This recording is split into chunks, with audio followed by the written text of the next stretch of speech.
Assalamualaikum warahmatullahi wabarakatuh. Welcome back to my channel. Setelah di video sebelumnya saya membahas tentang effective tax rate atau ETR, di video kali ini saya akan membahas tentang book tax differences atau BTD.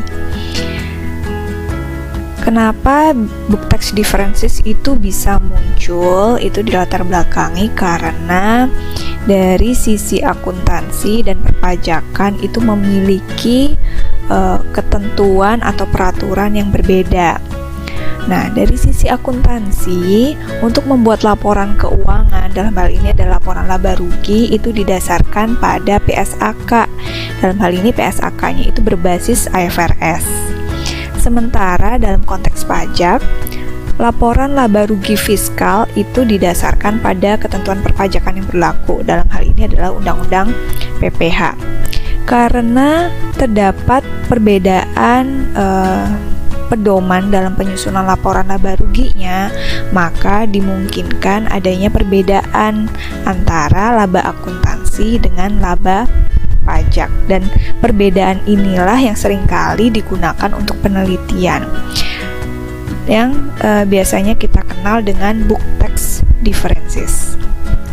Nah, bagaimana sih cara menghitung book tax differences atau BTD? Nah, kita bisa menghitungnya dengan cara mengurangi laba akuntansi. Dalam hal ini ada laba yang diperoleh dengan cara menerapkan IFRS tadi ya, PSAK. Dikurangi dengan laba fiskal, yaitu laba yang didasarkan pada undang-undang pajak. Karena informasi mengenai perpajakan, data pajak itu sifatnya konfidensial, maka dalam menentukan laba fiskal itu sendiri kita menggunakan proksi. Proksinya yaitu dengan cara menghitung beban pajak ini dibagi tarif PPh badan yang berlaku pada tahun tersebut. Nah, beban pajak ini itu adalah beban pajak yang ditanggung perusahaan pada periode tertentu. Kemudian dibagi dengan tarif PPh badan, maka kita akan menemukan proksi dari laba fiskal. Nah, book tax differences seperti yang disampaikan di awal itu seringkali digunakan dalam penelitian sebagai proksi dalam ukuran penghindaran pajak.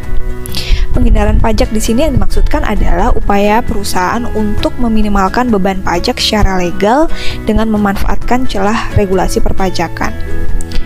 Mengapa book tax differences bisa digunakan sebagai proksi dalam ukuran penghindaran pajak? Karena ada kecenderungan dari perusahaan untuk meminimalkan laba fiskalnya, sehingga pajak yang dibayarkan atau beban pajak yang ditanggungnya menjadi relatif kecil.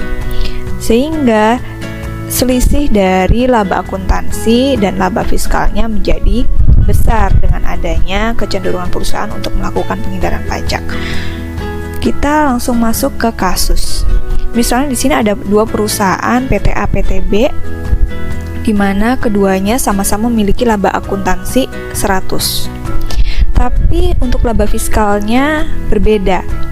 Dalam hal ini PT A memiliki laba fiskal 80, PT B memiliki laba fiskal 100. Nah, dengan demikian book tax differences-nya untuk PT A itu adalah 20, yaitu selisih dari laba akuntansi dan laba fiskal. Sementara PT B 0. Kenapa bisa 0? Mungkin bisa jadi metode yang digunakan dalam penyusunan laporan laba rugi versi akuntansi dan versi pajaknya sama, sehingga tidak ada perbedaan di situ. Nah, yang menjadi perhatian kita justru yang ada di PT A. Di situ muncul book tax differences. Nah, book tax differences di sini semakin besar nilainya bisa jadi menunjukkan semakin besar penghindaran pajak dilakukan oleh perusahaan. Karena perusahaan memiliki kecenderungan untuk meminimalkan beban pajaknya melalui meminimalkan laba fiskalnya, sehingga itu akan tercermin dalam book tax differences-nya.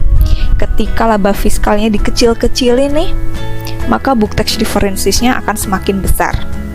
Sehingga dapat disimpulkan bahwa semakin tinggi book tax differences, maka semakin tinggi kecenderungan perusahaan untuk melakukan penghindaran pajak. Nah, untuk menghitung untuk penggunaan data penelitian, biasanya nilai BTD itu harus diskalakan dengan total aset.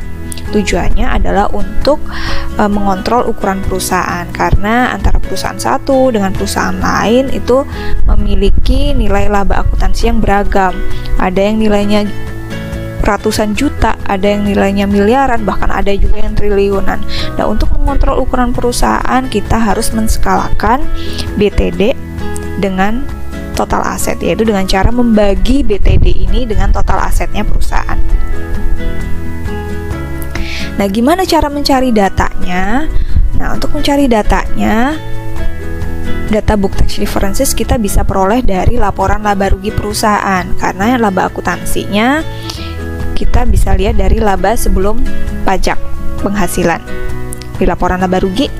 Kemudian laba fiskalnya kita bisa cari beban pajak kini di laporan laba rugi juga. Kemudian kita bagi dengan tarif pajak seperti yang ada di formula yang sudah dibahas sebelumnya. Nah, untuk total asetnya, untuk menskalakan book tax differences, kita bisa lihat di laporan posisi keuangan atau di neraca.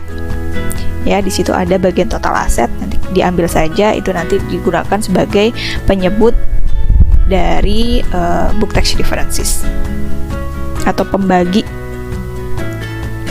Nah, gimana kalau misalnya di laporan laba rugi itu tidak ada beban pajak kini? Nah, ketika tidak ada beban pajak kini, di sini contohnya punyanya PT Astra ya. Di sini hanya melaporkan beban pajak penghasilan secara keseluruhan. Maka kalian bisa melihat atau mencari datanya di catatan atas laporan keuangan. Di situ ada beban pajak kininya. Nah, kalian bisa ambil yang konsolidasian, karena pada dasarnya yang dilaporkan dalam laporan keuangan yang untuk perusahaan-perusahaan yang terdaftar di BEI itu adalah laporan konsolidasi. Jadi agar matching, maka ambil yang beban kini yang ada di konsolidasian ya. Nah, setelah itu kalian bisa menghitung BTD-nya dengan menggunakan formulasi yang ada. Dan ini adalah contoh penelitian dengan menggunakan BTD. Kalian bisa mencari di Google Scholar dalam penelitian saya, ketik nama saya, nanti ada beberapa penelitian yang menerapkan BTD sebagai salah satu ukuran tax avoidance atau penghindaran pajak. Baik, terima kasih. Itu sedikit sharing dari saya tentang book tax differences. Semoga bermanfaat. Wassalamualaikum warahmatullahi wabarakatuh.